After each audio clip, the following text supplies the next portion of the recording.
They called it a loser bath. Cold, filthy, humiliating. And they made sure the whole school knew it happened. I remember the way the water clung to my clothes like slime, how the tile beneath me felt colder than ice as I sat there, stunned. Their laughter echoed louder than any bell. The smell, unforgettable. A mix of mildew, toilet cleaner, and whatever nightmares are made of. That day broke something in me, and I don't think I ever got it back, not fully. My name is Lana Wu, I am 16, and this is the story of the day I stopped trying to be invisible. It started with a rumor, some stupid baseless story that I liked Brian Wilcox, the golden boy of junior year. I didn't. But apparently his girlfriend Jade and her 2 satellites, Crystal and Morgan, decided I was a threat. Not in a real sense. I was quiet bookish, the type of girl who sat in the back of the class and whispered when called on. No makeup, no drama, no history. I was the safest person to bully because no one would fight back for me. They started small whispering behind me, spilling drinks, accidentally switching my locker combination. That was manageable. But everything changed on that Thursday, during 4th period, when I got called into the restroom by a girl I barely knew. Hey, Lana, someone left your sketchbook in the bathroom. Looked like it had your name. I didn't even hesitate. My sketchbook was my life. I rushed in, and that's when the stall door slammed behind me, and I heard Jade's voice. Time for your makeover, freak. I turned, and the next few seconds are a blur of screams splashing in icy shock. Crystal and Morgan held my arms while Jade, smirking like she was the queen of hell, dumped an entire bucket of toilet water over my head. I don't know where they even got it from, and I never want to know. It drenched my hoodie, my jeans, my socks. It got in my hair, in my mouth. I collapsed to the floor, choking on sobs and bile, while their laughter bounced off the tiled walls like some twisted victory chant. They took pictures. Of course they did. You look better like this, Jade sneered. Cold enough for a loser bath. Then they left. They just walked out. And I sat there soaked, shaking, too ashamed to move. When the bell rang, I still couldn't get up. I stayed there until the janitor found me. He didn't even ask what happened. Just sighed, muttered kids, and handed me a mop bucket to clean the floor I was still sitting on. That was the moment I realized I was utterly alone in that school. I walked home soaking wet that day. No one offered a jacket. No one asked if I was okay. Not the office lady who glanced up when I left the nurse's station, not the students who pointed and laughed as I passed. It was like I had become some kind of urban legend, the toilet girl. I could feel my clothes clinging to me, freezing against my skin. The smell still lingering despite the nurse's half-hearted attempt to wipe me down with disinfectant wipes. When I got home, my mom took one look at me and gasped. What happened to you? I fell, I lied quickly. In gym class. She narrowed her eyes. Gym doesn't use toilets, Lana. I didn't answer. I just went to the bathroom and shut the door. She knocked once, twice, but eventually gave up. That's how it always was. My parents were busy. They loved me, I guess, but between their restaurant jobs and constant exhaustion, I was mostly left to deal with things myself. I stepped into the shower, turned it on, scalding hot, and scrubbed my skin raw. But it didn't help. No matter how long I stood under that stream, I still felt it on me. I still heard Jade's voice echoing in my skull like a parasite. The next day, I debated skipping school. I even stood at the front door with my hand on the knob, heart racing. But skipping would mean they won.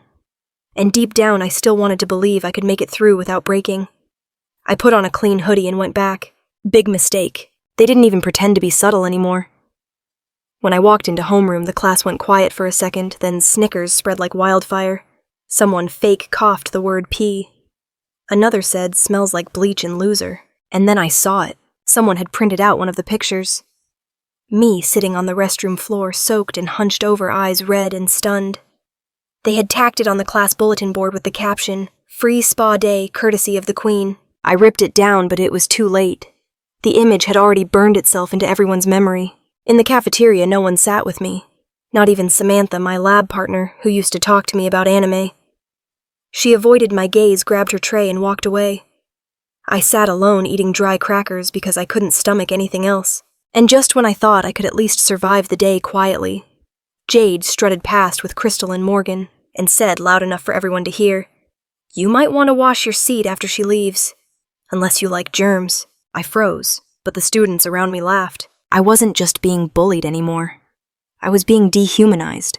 And the worst part, no teacher said a word. The video hit Instagram by third period. At first, I didn't know what people were staring at. Their phones were angled toward me, then away, then toward me again, like I was some exotic creature in a cage. Whispered giggles followed me into every room. It wasn't until I checked my own account, still shaking from the day before, that I saw it. @JadeRules had posted a reel. Title, Loser. Bath bomb. It showed the whole thing, me stumbling into the bathroom, the stall slamming shut, the bucket rising, and then the water crashing down on me. My face frozen in horror, my hands clawing at wet fabric. The three of them laughing like they'd just pulled the greatest prank of the century. Thousands of views, hundreds of comments. Most of them were laughing emojis, toilet jokes, tags. @Lana Wu should have stayed home new mascot for the boys' bathroom. I felt like I couldn't breathe. Like the walls were closing in every time someone snorted behind me or held up their phone just a little too high. Even the teachers noticed the whispering. One of them, Mr. Halverson, actually smiled and said, "Tough crowd today, huh?" as I walked into English class. He had seen it. They had all seen it. In the hallway, someone bumped into me on purpose and muttered, "Watch it, sewer rat." My books went flying. I knelt to pick them up, blinking back tears. That's when a boy I didn't recognize took a selfie with me mid-pickup, then posted it with the caption, "Caution, wet floor." I didn't cry. I didn't scream. I didn't even run. I just picked up my books, walked into the nearest empty stairwell, and sat on the cold steps until the bell rang. My phone buzzed nonstop. More reposts, DMs, you reactions.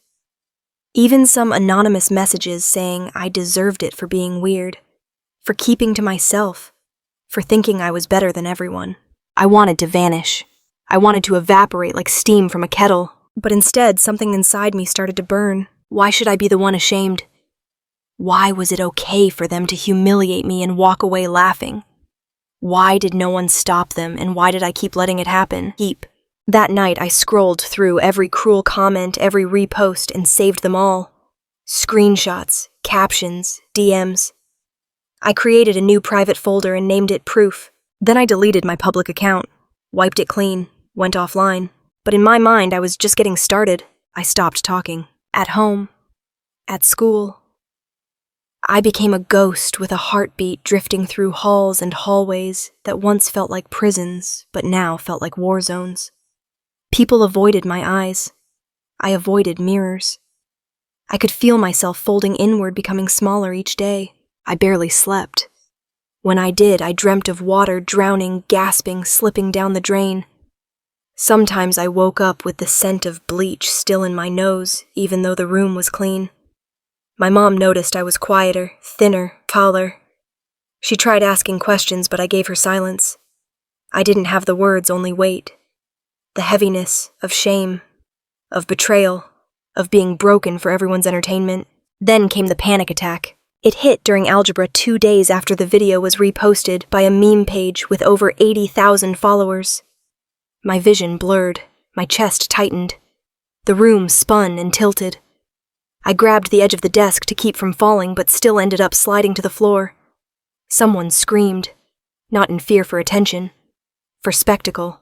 The school nurse sent me home with a note that said, "Student experiencing stress-related symptoms." Stress. What a clinical way to say my world is collapsing. That night I stood in front of my bathroom mirror holding a pair of scissors. Not because I wanted to hurt myself, because I wanted to see something different in the reflection. I snipped my long hair until it was blunt, uneven, jagged. Chunks fell into the sink. I didn't care. I wasn't trying to be pretty anymore. I was trying to be awake, and that's when it happened. The snap.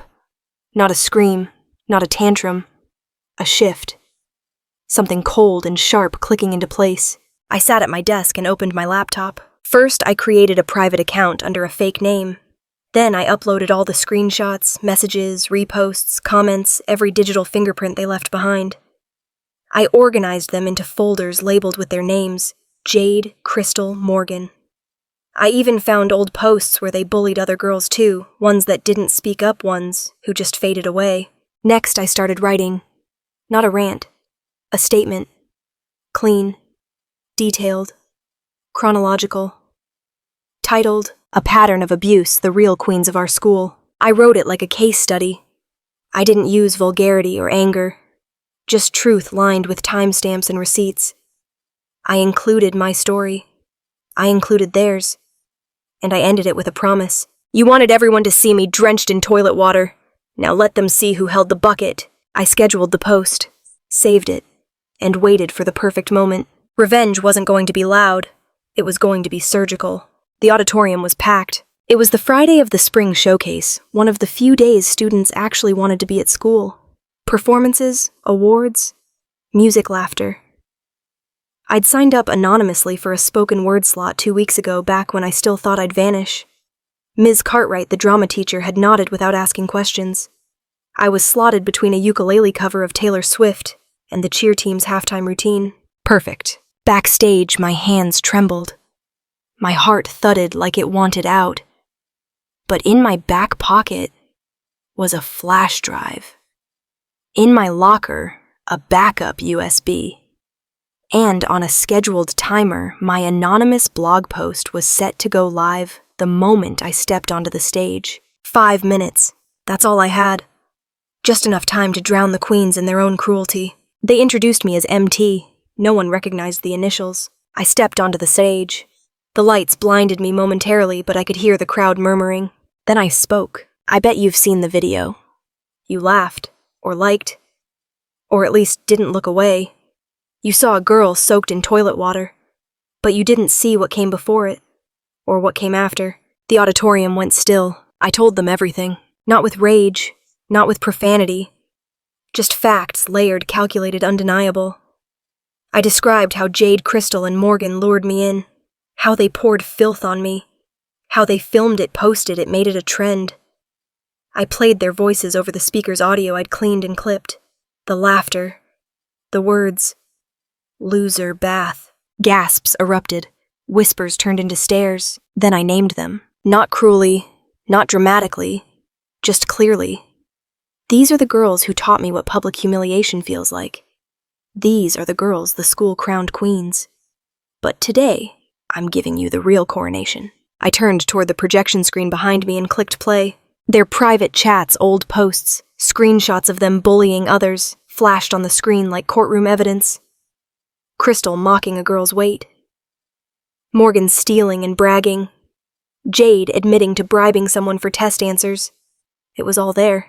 And then the final slide. You thought no one would fight back. You were wrong. Silence. Then chaos. Teachers rushed the stage. Ms. Emery ran to cut the feed. But it was too late. My post was already live. Students were already filming, whispering, posting. I handed the flash drive to the school counselor and walked off the stage, not looking back. I found Jade backstage, her face pale, hands clenched. You're dead, she hissed. No, I said, looking her in the eye for the first time. I'm finally alive. By Monday, the school wasn't the same. Jade, Crystal, and Morgan were suspended pending investigation. Their parents came in red-faced and shouting. But the evidence was irrefutable: screenshots, videos, recordings, messages. Their bullying wasn't just cruel. It was systemic. It stretched back years. Other students started coming forward. Kids who'd suffered in silence now found the courage to speak because someone finally did. For the first time, the school took it seriously. Principal O'Leary called me into her office, her expression carefully neutral. Why didn't you report this earlier? I stared at her dead-eyed.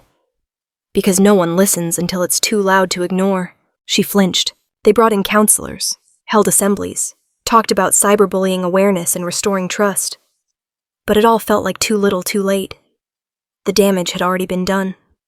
To me, to others. Still, something shifted. People no longer looked at me with disgust, but with guilt. Even the ones who had laughed started muttering apologies in the hallway. Some were sincere. Others were just afraid they'd be next. I didn't care. I didn't need their sympathy. I didn't need their approval. I needed peace. And maybe, just maybe, I was finally starting to find it. I started drawing again. Not the shy sketches I used to hide in my notebook. No, these were bold, angry, defiant. I filled page after page with images of storms, monsters, girls with knives of fire, and crowns made of scars. One drawing a girl stepping out of a toilet stall, dripping in gold. Not filth, became my favorite.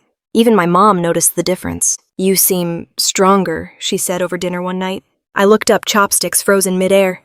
I had to be. She didn't ask more, but she reached across the table and squeezed my hand. Weeks passed. Jade and her friends returned quieter now. The fire in their eyes was gone, replaced by something else. Fear. Shame, maybe both. They didn't come near me again. In fact, they avoided me altogether. Fine by me. I wasn't afraid anymore. I wasn't that girl anymore. Then one rainy afternoon, I found a note in my locker. No name. Just 2 words. "Thank you."